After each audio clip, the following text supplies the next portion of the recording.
Alright, so I'm here with a Honda Accord, a 1990 Honda Accord. I traded this for one of my welder generators. It's a pretty nice little car. I'll just do a little walk around. It's got a decent body on it. It has new tires on it. And the tires are really good on this car. Really meaty. Now, the engine has about 155,000 miles, I think, on it. I don't know, let's see. 155,000 miles. And the interior, well, it needs a good cleaning, that's for sure. I mean, it's a decent car. It needs a little bit of things here and there. It's not bad, though. But anyways, with this car tends to start whenever it wants to. So as you can see here, I have some parts laying around, some relays pulled out and stuff like that. And I've heard about this, about Hondas not starting, or when they start whenever they want because they have a bad main relay. So I've gone ahead and removed it already. But I guess I just wanted to show you guys where the unit actually is. So after removing this dash cover here, underneath, right underneath, you'll find the relay, or the main relay. I mean, you can't miss it because it says main relay on the relay. So it's written right on the cover. But the placement of this relay is right up in here. Now I'll go ahead and zoom up, and I'll go ahead and add that. It wouldn't be possible to find that relay if you don't take this cover off, unless you've done it before. But since I couldn't find it, I had to remove this. There's a plate right here that's held by 4 10mm screws, and the relay, it's really hard to kind of capture it on video, but you see that stud right there with no nut? That's right where it goes. It takes another 10mm nut that goes right up in there, and it just pops off. And then the wiring, it's actually long enough to where you can pull it down and remove it. So that's the connector for it. So that's where it goes. I can't really show you guys. I mean, I wouldn't be able to show you guys this without having to remove this unit right here. And I actually had to remove that unit, and also I mean, I removed a whole bunch of other stuff too because I couldn't locate it. It was really sneaky right up in there. But anyways, I thought I'd show you guys where the location is, and I've already gone ahead and previously removed it. And on the next part of this video, I'm going to show you guys how to actually refurbish it, or, well, you can refurbish it or you can repair it. I think I'll just be repairing it. What happens is the solder cracks on the board, on the little motherboard inside the main relay. But instead of just explaining all that to you, I'll just do that on the next part of the video, where I actually fix or repair the main relay. But anyways, that's pretty much a general where it's at, location. Alright, so I'm here with the main relay assembly here, and this is an OEM mitsuba. I think they make a bunch of electronics, but anyways, this is the bracket itself, where it's connected onto the firewall in the car. I mean, this relay gets pretty hot though, that's why it has that one bracket right there. So over time though, the soldered connections inside of these, actually the soldering cracks right at the connector, and I'll go ahead and I'll pull this apart and show you guys what I'm talking about. So there's two tabs right here. And what I'm going to do is just pretty much grab a screwdriver. What I'm going to do is just wedge it in there. Smaller screwdriver the better. And just get that separated a little bit there. And then I'll pull on one end. And it's pretty much away from that tab right there. So you want to do the same thing to the other side. So just wedge the screwdriver. And you can go ahead and pull on this side too.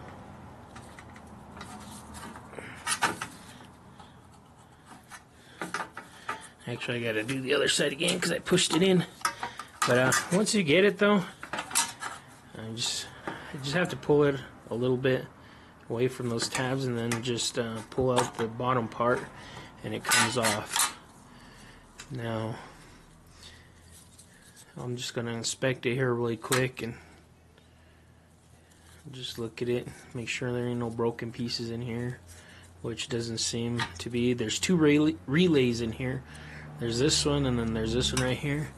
And what I was talking about, that these things get pretty hot. You can kind of see the discoloration on the metal in there, which it appears to be copper. It might just be copper coated, but that's a piece of material in there from the solenoid, and you can see the spring.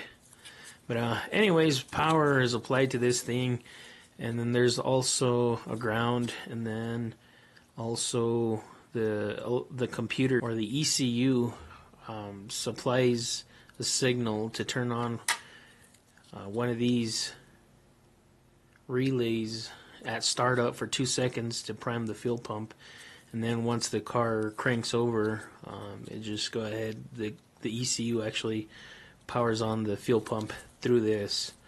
So on this Honda, it was starting whenever it wanted to. It did have spark, and what was weird is the injectors were firing, but the fuel pump wasn't turning on. The car had a fuel pump installed, and in the first place, if they would have just looked at this, they would have found out that it was just this part, not the actual fuel pump.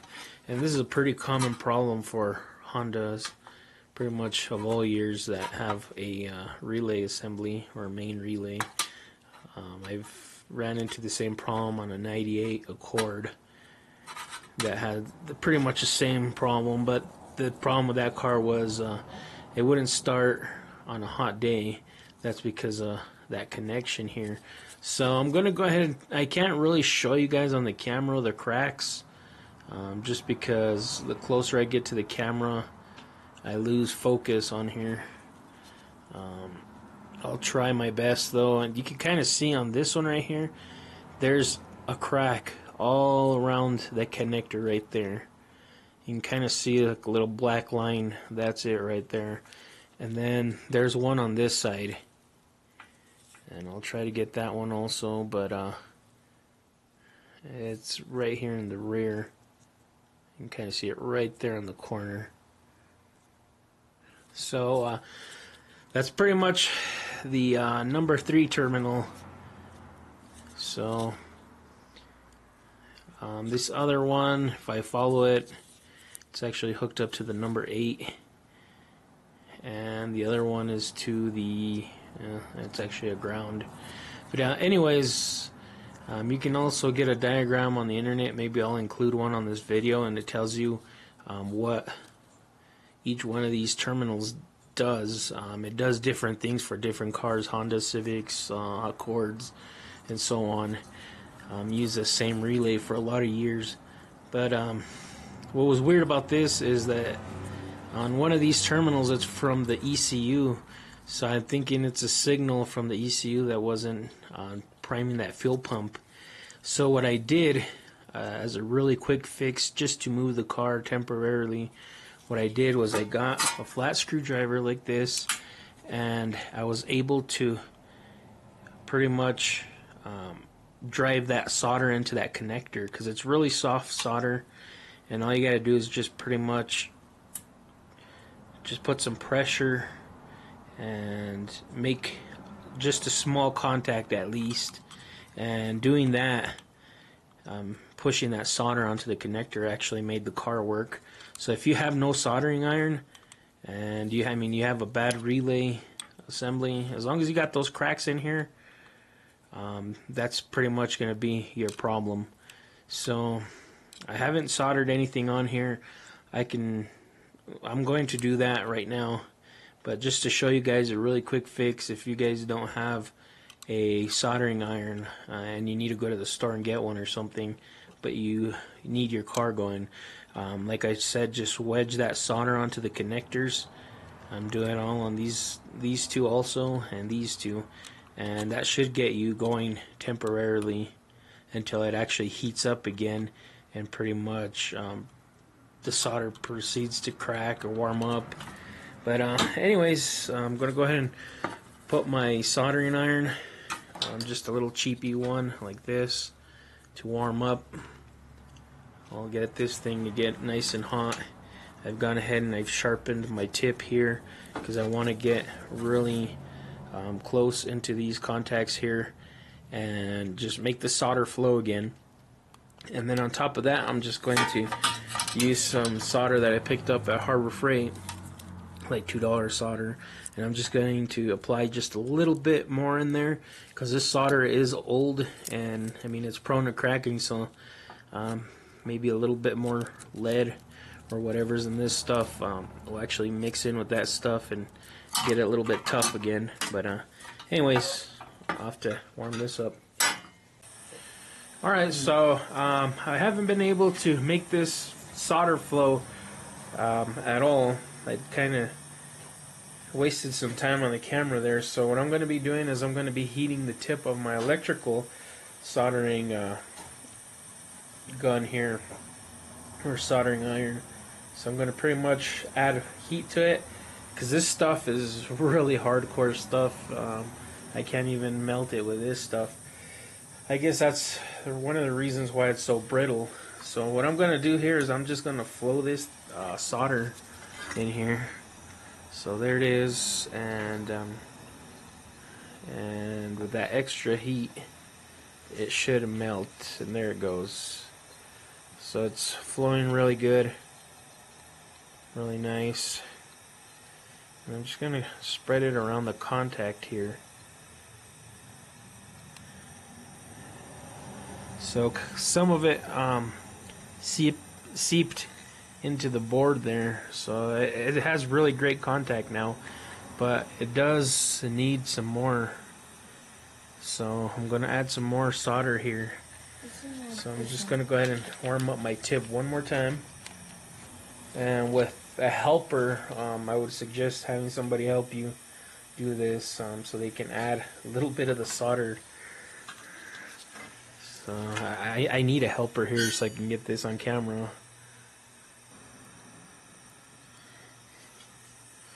So it's really hard to do this on the camera for you guys, but I'm trying. I might be able to do this much better if I wasn't filming, of course. So there's my extra solder there, and I'm going to go ahead and just make this solder flow out.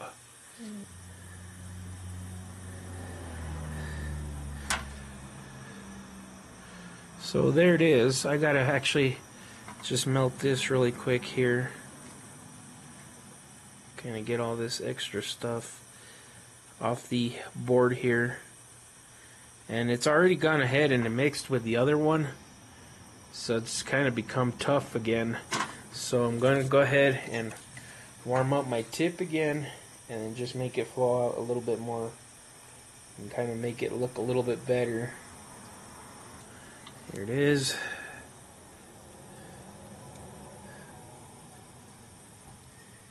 So it starts flowing out really good there.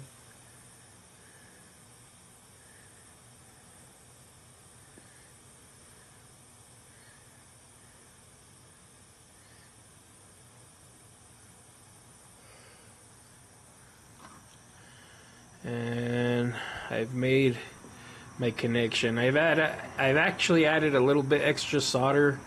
I could make it look like this one if I want to, but I'm just going to leave that extra bit of solder on there in case if it ever cracks again, I can just pretty much force that or smash that up against the connector should it ever crack again. So I mean that's pretty much it. I'm going to go ahead and do the rest of them here, and I guess I could do that off camera, but what you could do is pretty much just make it flow out. Just heat up your soldering tip really good, apply it there, make it flow or reflow again. And I mean, you really don't even need to put more solder on this if you don't want to, but since I want to make sure I get enough on there and I don't really ever want to deal with this again, I'm just going to go ahead and add extra solder on there. Make sure on the small ones that have that cracking problem, make sure you only apply little tiny amounts of solder, just so you don't want to join anything together like these two pins here, because if you do, well, you're gonna have a really bad day, might burn out your computer. But that's pretty much it. I'm gonna go ahead and do the rest of these, and then I'll show you guys how it looks after. Alright, that is the after right there. So I went ahead and I soldered these two. Just go ahead and see if I can get a good view of this. It's kind of hard to do this on the camera, but it looks like I never soldered it before. And on here you can see that the solder is a lighter color here, so this is brand new solder that I went ahead and I flowed out, or flowed into these after I flowed the old stuff out. And I mean, it doesn't even look like it's been soldered before. I mean, I went ahead and I soldered it all nice and professional, made it look all nice for the assholes who care out there, who cry about, oh, you did a bad soldering job and this and that. But anyways, looks nice, and all I gotta do now is pretty much assemble it back in here. It doesn't really matter. You can install it this way, or you can just switch it this way. It doesn't matter. It's gonna fit both ways, and all it is just a box in here that, I mean, you can't, there's no wrong way of actually installing this. So I guess I'll just install it this way with the locking tab of the connector facing out. So all that's needed to do now is just push that, and I'm done. We can go ahead and reinstall this back into the car and try it out. I finally finished installing the main relay again on the car. I mean, it took forever. I think it takes longer to uninstall it than installing it. It's not easy at all, because having to actually get everything up into that dashboard, and it's just a real pain in the ass. But I guess I should have tested it or plugged it in and tested it, but I just decided to put everything, install the dash panels and everything on here, so it's really kind of hard to see. And I'm going to go ahead and start the car right now, and I'm going to listen to the fuel pump. We're actually going to prime it, so I'll turn on the ignition switch and give it the 2 seconds to prime. And I heard it, so I know the fuel pump's working. So I'll do that again. I'll go ahead and start the car now. There it goes. And this is a cold start. The car is cold. And it's probably like, I don't know, 20 degrees out here. It's pretty cold. Anyways, that's how you fix a main relay on a Honda Accord. This procedure does work for other cars like Civics and whatnot. I know it runs now. It starts up. Good job, I guess. It didn't cost me a darn thing to actually fix this, other than the solder, but I already had that. And I want to thank you if you've watched the whole video in its entirety. I mean, I know it's a very, very long video, and it's more talking than anything, but the information is worth it, I think. Just to confirm everything's working, I'll go and shut it off again and start it up again. There it goes.